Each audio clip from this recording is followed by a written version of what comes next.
గత ప్రభుత్వ నిర్వాకం వల్ల సింగరేణి 60,000 కోట్ల ఆదాయాన్ని కోల్పోయిందని అన్నారు డిప్యూటీ సీఎం భట్టి. సింగరేణిని కాపాడుకునేందుకు ఆ సంస్థను విస్తరిస్తున్నామని చెప్పారు. రాష్ట్రానికి త్వరలో యూరియా కొరత తీరుతుందన్నారు మంత్రులు. బీఆర్ఎస్ నేతల విమర్శలు సిగ్గుచేటని మండిపడ్డారు. గతంలో ఫిరాయింపుల్ని ప్రోత్సహించింది కేసీఆర్ కాదా అని ప్రశ్నించారు.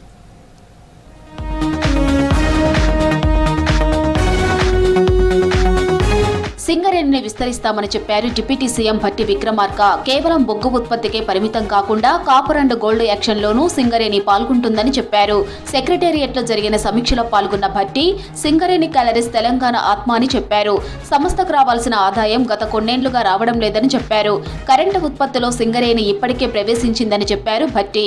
ఈ రాయచూర్ దేవదుర్గ సిస్ట్ బెల్ట్ లో కాపర్ గోల్డ్ సంబంధించి భవిష్యత్తులో ఎవరు మైనింగ్ చేసినా సింగరేణి కాలరీస్కి 37.75% ఈ మైన్ ఉన్నంత కాలం వాటాగా వస్తుంది. రాష్ట్రంలోని ఆర్ఎఫ్సిఎల్ ఎరువుల కర్మాగారాన్ని తిరిగి పునరుద్ధరించేలా మరోసారి కేంద్రాన్ని కోరాలని అధికారులను ఆదేశించారు మంత్రి తుమ్మల నాగేశ్వరరావు. రాష్ట్రంలోని రైతులకు అవసరమైన ఎరువుల సరఫరా నిరంతరంగా కొనసాగించడానికి ప్రభుత్వం ప్రత్యేక చర్యలు తీసుకుంటుందని తెలిపారు. ఇక్రిసైడ్ సంస్థ ప్రతినిధులతో భేటీ అయిన మంత్రి యూరియా సరఫరాపై ఆరా తీశారు. నిన్న ఒక్కరోజే 11,930 మెట్రిక్ టన్నుల యూరియా రాష్ట్రానికి చేరుకుందని చెప్పారు. వచ్చే 4 రోజుల్లో 27,650 మెట్రిక్ టన్నుల యూరియా రాష్ట్రానికి రానున్నదని వివరించారు. మహిళలు మల్టీటాస్కింగ్ గా ఉంటారన్నారు మంత్రి వివేక్ వెంకటస్వామి. దేశ జీడీపీ పెరగాలంటే మహిళలు వ్యాపారవేత్తలు కావాలని చెప్పారు.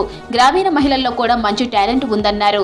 హైదరాబాద్ హైటెక్ సిటీలోని టెక్ మహీంద్రలో CII Indian women lift voice for change కార్యక్రమంలో పాల్గొన్నారు మంత్రి వివేక్. ఇందిరా మహిళా శక్తి పేరుతో రాష్ట్ర ప్రభుత్వం మహిళలను ప్రోత్సహిస్తోందని చెప్పారు. Very busy. She runs now an educational institution. I must say that we have 5,500 students. She has brought innovative decision making in running the institution. So means basically for the poor. So she has more challenges and how to. గత 10 ఏళ్ల పాలనలో విద్య, వైద్యం పూర్తిగా కుంటుపడిందన్నారు మంత్రి శ్రీధర్ బాబు. కాంగ్రెస్ ప్రభుత్వం అధికారంలోకి రావడంతో విద్యారంగానికి ప్రాధాన్యత ఇస్తోందన్నారు. ప్రతి పాఠశాలలో మౌలిక వసతుల కల్పనలో ప్రత్యేక రూపకల్పన చేయడం జరుగుతుందన్నారు. మహాముత్తారం మండల కేంద్రంలో 2,30,00,000తో నిర్మించిన కస్తూర్బా జూనియర్ కళాశాల నూతన భవనాన్ని ప్రారంభించారు శ్రీధర్ బాబు. ప్రత్యేకంగా విద్యా వ్యవస్థను పూర్తి స్థాయిలో పటిష్టం చేసే ఒక కార్యాచరణ తీసుకొని ముందుకెళ్ళినాం. ఇంకా కూడా చాలా చేసేది ఉంది. ఆ క్రమంలోనే ముందుకు తీసుకెళ్లడం జరుగుతుందని నేను ప్రధానంగా తెలియజేస్తూ నీళ్లు, నిధులు, నియామకాల్లో జాగ్రత్తగా వ్యవహరిస్తున్నామని తెలిపారు మంత్రి పొన్నం ప్రభాకర్. గ్రూప్ 1 అంశంపై కోర్టు నిర్ణయాన్ని అందరూ స్వాగతించాలన్నారు. బీఆర్ఎస్, బీజేపీ విమర్శలు చేయడం సరికాదన్నారు. సిద్దిపేట జిల్లా హుస్నాబాద్ ఎల్లమ్మ చెరువును సందర్శించి గంగమ్మ తల్లికి ప్రత్యేక పూజలు చేశారు పొన్నం ప్రభాకర్. ఈ గ్రూప్ 1తో పాటుగా మిగతా ఎక్కడైతే వేకెన్సీస్ ఉన్నటువంటి వివరాలన్నీ ఇప్పటికే ఒక నోటిఫికేషన్ సిస్టంలో తయారైన వాళ్ళందరి నోటిఫికేషన్లు వేయడానికి ఆయా డిపార్ట్మెంట్స్ కూడా త్వరితగతిన వాళ్ళ కార్యక్రమాలు చేపట్టాలని కూడా ప్రభుత్వం తరఫున వారికి సూచన చేస్తూ నిరుద్యోగులంతా ఎడ్యుకేషన్ ఎగ్జామ్స్ సంబంధించిన ప్రిపరేషన్లో ఉండాలని వారందరూ కూడా విజ్ఞప్తి చేస్తున్నా.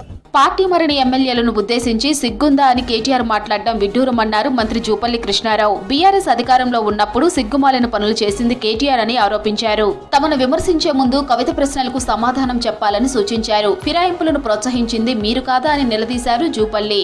అమరవీరుల ఆకాంక్షలకు సరిపోయిన పద్ధతిలో ఆలోచన విధానం ఒక్కటైనా పరిపాలన జరిగిందా? నేను చెప్పడం కాదు కదా, మీ సోదరి కవితనే చెప్పింది కదా 1,000 కోట్ల రూపాయలు అక్రమార్జన చేసిందని.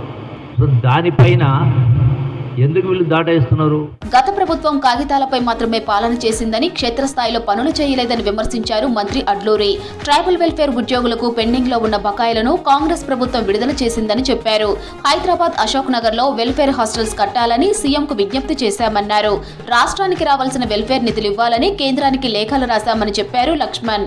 Tribal welfare department, minority department, disable సంబంధించిన మా డిపార్ట్మెంట్ సంబంధించినటువంటి ఏమేమి మా ఉద్యోగస్తులకు కానీ విద్యార్థులకు సంబంధించిన మౌలిక సదుపాయాల విషయంలో మా సంబంధిత అధికారులతో ప్రత్యేకమైనటువంటి సమావేశాలు ఏర్పాటు చేసుకొని ముందుగా కొద్ది నెలల నుంచి బకాయిలు పెండింగ్ ఉన్న బకాయిలు తక్షణమే విడుదల చేయాలని చెప్పేసి గౌరవ ముఖ్యమంత్రి గారి దృష్టికి తీసుకెళ్లినటువంటి సందర్భంలో కేంద్రం నుంచి పూర్తి స్థాయిలో యూరియా రాకపోవడం వల్లే రాష్ట్రంలో ఇబ్బందులు తలెత్తుతున్నాయన్నారు మంత్రి వాకిటి శ్రీహరి.